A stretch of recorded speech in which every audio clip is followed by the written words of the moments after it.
उपचुनावों से पहले तरारी गरमा चुका है।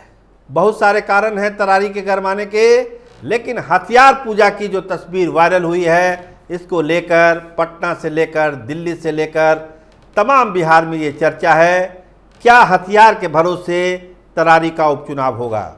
इसके अलावा तेजस्वी यादव लौटे हैं पटना, लेकिन सबसे बड़ा फरमान जो अमित शाह ने सुनाया है भाजपा के स्थानीय नेताओं को कि हर हाल में उपचुनाव जीतना ही होगा। तो आखिर क्या मतलब है इस हथियार पूजा का। कही जा रही है कि ये पुरानी तस्वीर है दुर्गा पूजा की, लेकिन जिन हथियारों की पूजा हो रही है क्या वो वैध है अवैध है, इसकी जांच तो पुलिस करेगी ही करेगी। लेकिन आरजेडी जिस तरह से एग्रेसिव हुआ है वो ये बतलाता है कि ये उपचुनाव कोई आसान उपचुनाव नहीं है। ऐसे ऐसे आरोप, सनसनीखेज आरोप प्रत्यारोप होने वाले हैं जो पूरा देश और दुनिया इसको देखने वाला है। क्योंकि मौका ही कुछ ऐसा है बिहार की सियासत में 25 के चुनाव को लेकर जो बिसात 24 में बिछाई गई है 4 सीटों पर, उसमें हर एक तरह के चाल, हर एक तरह के घोड़े दौड़ रहे हैं और कौन घोड़ा मंजिल तक पहुंचेगा वो इस पर तय करेगा, इस पर तय होगा कि आखिर जो चीज़ें हैं वो उसके पक्ष में है या नहीं है। अगर हथियार पूजा की तस्वीर वायरल हो रही है तो इसका मतलब है कि आरजेडी का भी IT cell super active mode में है। अमूमन आरजेडी से ये उम्मीद की नहीं जाती है कि इस तरह की चीज़ों को वो हाईलाइट करेगा, लेकिन ज़माना बदला है, नए ज़माने की पॉलिटिक्स आरजेडी कर रही है, तो अब ये सब भी हो रहा है। तो अंदर की बात में हम आपको बताएं कि आरजेडी का जो आईटी सेल है वो इस बार उपचुनाव में बहुत सारे चीज़ों को सामने लाने वाला है, जिसकी कल्पना बीजेपी के लोग या जनता दल यूनाइटेड के लोग या मांझी के लोग अभी नहीं कर पा रहे हैं। नामांकन हो रहे हैं उपचुनाव को लेकर, बहुत सारे प्रत्याशियों ने किए हैं नामांकन। कल प्रशांत किशोर के पार्टी के बचे हुए जो उम्मीदवार हैं उनकी भी घोषणा हो जाएगी। लेकिन एक फरमान आया है दिल्ली से, भाजपा के बड़े नेता, कहिए आला कमान, चुनावी रणनीतिकार, चाणक्य अमित शाह जी का भाजपा नेताओं के नाम कि बाय इलेक्शन की हर सीट जीतनी ही जीतनी है, कोई अगर मगर नहीं, कोई एक्सक्यूज नहीं। अगर जीतनी है तो जीतनी है, किसी भी हाल में जीतनी है। तो ये एक लाइन का फरमान बिहार में भाजपा नेताओं को सुना दिया गया है।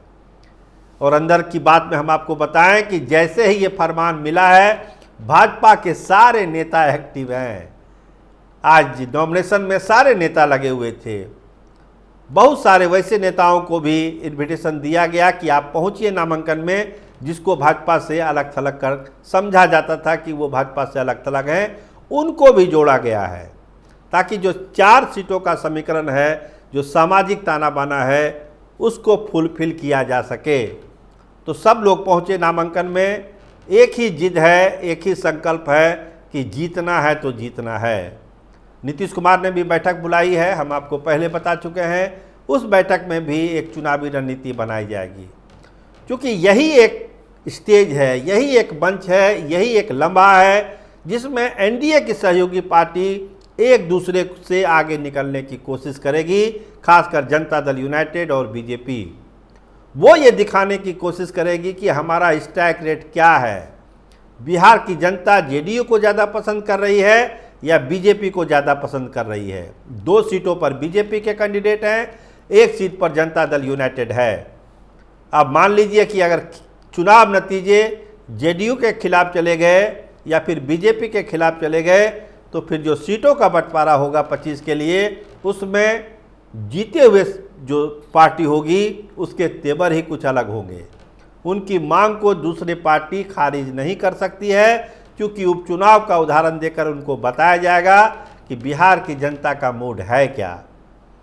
तो बहुत चीज़ दांव पे लगा हुआ है इस बाई इलेक्शन में। और जिस तरह से चीज़ें वायरल हो रही है तरारी को लेकर, तरारी पहले से ही हॉट सीट है, एक तो प्रशांत किशोर के कैंडिडेट को लेके, अब जो ये शस्त्र पूजा वाली फ़ोटो वायरल हुई है, ये से कहीं ना कहीं बीजेपी बैकफुट पर आ सकती है, क्योंकि एक बाहुबली की इमेज है सुनील पांडे की। उनके बेटे पूजा कर रहे हैं हथियारों की। तो इसका मतलब समझिए कि जो इंडिया ब्लॉक के नेता हैं वो यही साबित करेंगे कि बाहुबलियों का राज लौटने वाला है तरारी में। बिहार में इनसे दूर रहने की ज़रूरत है। जनता फैसला करेगी मतदान वाले दिन, लेकिन अभी से जो माहौल है उसमें एक लाइन सेट करने की कोशिश में है आरजेडी कि बाहुबली चुनाव लड़ रहे हैं तरारी से, तो स्वाभाविक है दलित दबे कुचलों का हक मारा जाएगा। तो फैसला उनको सोच समझ के करना है। तो अंदर की बात में आज के लिए बस इतना ही। आप देखते रहिए कैपिटल टीवी बिहार। आपका बहुत बहुत धन्यवाद, आपका बहुत बहुत शुक्रिया।